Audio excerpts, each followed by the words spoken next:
प्यारे भक्तों, आज मैं आपको श्री शिव पुराण का पहला अध्याय सुनाने जा रही हूँ। आप आशा है आप ध्यान पूर्वक सुनेंगे। एक समय महर्षि श्री वेद व्यास जी के प्रधान शिष्य श्री सूत जी, जिन्होंने अपने गुरु की सेवा द्वारा बड़प्पन प्राप्त किया था, नैमिषारण्य नामक वन में भगवान सदाशिव की तपस्या कर रहे थे। वे सदैव शंकर जी के ध्यान में मगन रहकर उन्हीं के गुणों का कीर्तन किया करते थे। उन्हीं दिनों संयोग से शौनक ऋषि अपने साथ अन्य बहुत से ऋषियों को लेकर श्री सूत जी के पास आए तथा उनसे इस प्रकार बोले, हे सूत जी, हम लोग संसार रूपी अथाह सागर में डूबे हुए हैं। हमारा परम सौभाग्य है कि आज हमें आपके दर्शन प्राप्त हुए। कुछ समय पश्चात वह युग आने वाला है जिसमें पुराने धर्म नष्ट हो जाएंगे तथा पापाचार में वृद्धि होगी। सब लोग उस धर्म को त्याग कर कुमार्ग पर चलने लगेंगे। चारों वर्ण इस प्रकार अपने कर्मों से पतित हो जाएंगे कि ब्राह्मण वर्ण खेती करने लगेगा, ब्राह्मण छल छिद्र में अत्यंत चतुर होंगे और अपने धर्म को भुला बैठेंगे। क्षत्रिय भी अपने जाति धर्म को त्याग कर युद्ध क्षेत्र से मुख हो पलायनवादी बन जाएंगे तथा चोरी करने में अंत चतुराई का प्रदर्शन करेंगे। वे शूद्रों के समान कर्म करना पसंद करेंगे और उसी अवस्था में रहकर प्रसन्नता का अनुभव करेंगे। गांव की रक्षा करना वे छोड़ देंगे। इस प्रकार क्षत्रिय जाति अत्यंत अन्यायी एवं दुखदायी हो जाएगी। ओम नमः शिवाय। इसी प्रकार वैश्य भी अपने श्रेष्ठ धर्म को त्याग कर पाप कर्मों द्वारा धन का संचय करेंगे एवं उत्तम मार्ग को त्याग देंगे। इसी प्रकार शूद्र भी अपने धर्म को त्याग कर ब्राह्मणों का कर्म करने की चेष्टा करेंगे। शूद्रों द्वारा इस प्रकार विपरीत कर्म किए जाने पर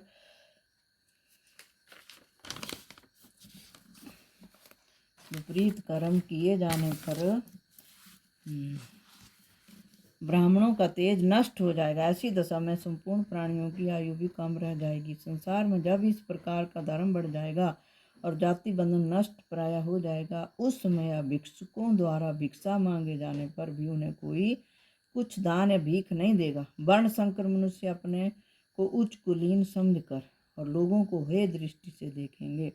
स्त्रियां भी दुष्ट प्रकृति वाली बनकर अपने पति की सेवा से विमुख हो जाएंगी। ऐसी अवस्था में संतान भी अपने माता पिता से प्रीति रखना त्याग देगी। मनुष्य में संयम, जप, तप तथा शील नष्ट हो जाएगा। ऐसी अवस्था में प्रतिदिन सत्य और शौच का अभाव होता जाएगा। हे सूत जी, ऐसे घोर कली काल में लोग तपस्वियों को केवल इसलिए सम्मान देंगे कि वे उनके पुत्र आदि उत्पन्न होने की कामना के पूर्ण करने में सहायता प्रदान करें।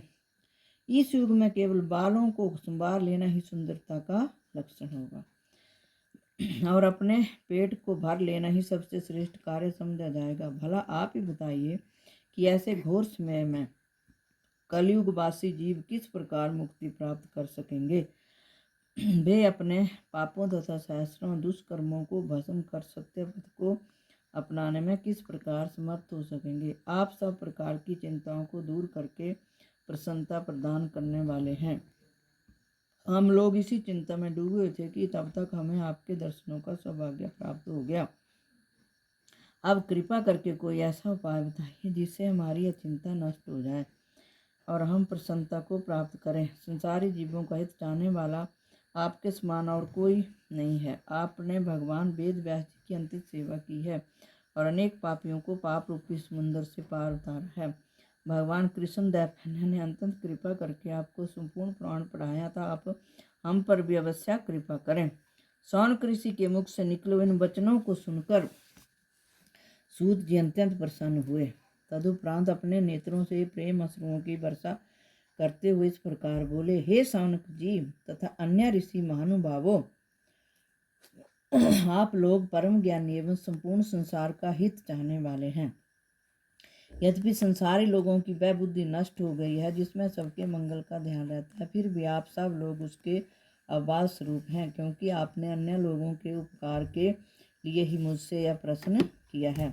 अतः मैं आपकी इस प्रीति के वशीभूत होकर भगवान सदाशिव की उस परम स्तुति का वर्णन करूँगा जिसे सुनकर कली काल के दुख नष्ट हो जाते हैं तथा अज्ञानी जीवों को भी मुक्ति प्राप्त होती है। यही कारण है कि जो लोग बुद्धिमान होते हैं वे भगवान सदाशिव की तपस्या द्वारा संपूर्ण पदार्थों को अनायास ही प्राप्त कर लेते हैं।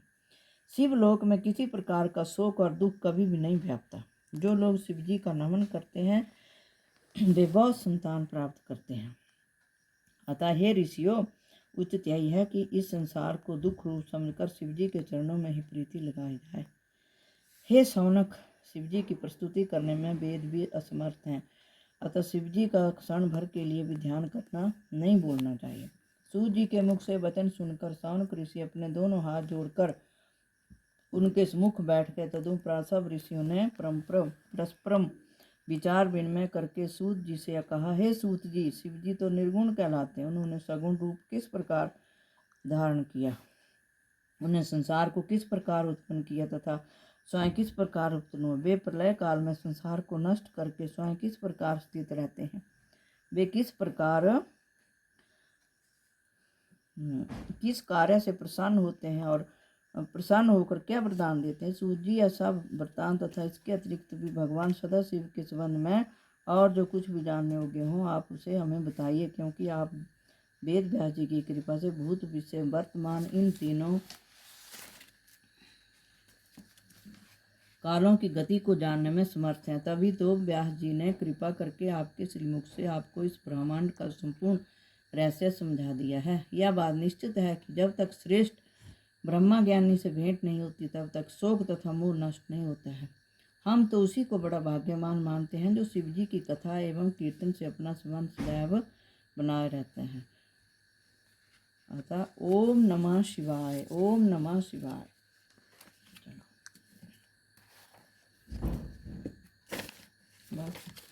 अब भक्तों, आपको शिव महापुराण का मैं दूसरा अध्याय कल सुनाऊंगी। ओम नमः शिवाय, ओम नमः शिवाय।